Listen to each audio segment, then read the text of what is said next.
दादा मोहनदास वलेछा अटकल 3 वरनि जा हुआ जो खेनि लॾ बणाइण में समूरे परिवार खे सिंध में पंहिंजा सुखिया सताबा घर ऐं वसियल धंधा छॾे हिते हिंदुस्तान में अची अजो अॾणो पियो।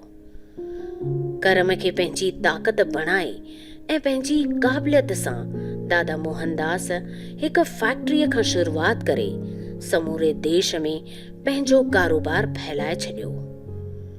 चवंदा आहिनि जिन खे पंहिंजनि कर्मनि ते विश्वास हूंदो आहे उहे कॾहिं बि नसीब ते लुढ़क कोन ॻारींदा आहिनि। दादा मोहनदास वलेछा इंसानी चोलो छॾे असांखे अकेलो करे विया आहिनि। समूरो वलेछा परिवार आलिन अखड़ियुनि सां श्रद्धांजलि थो अर्पित करे।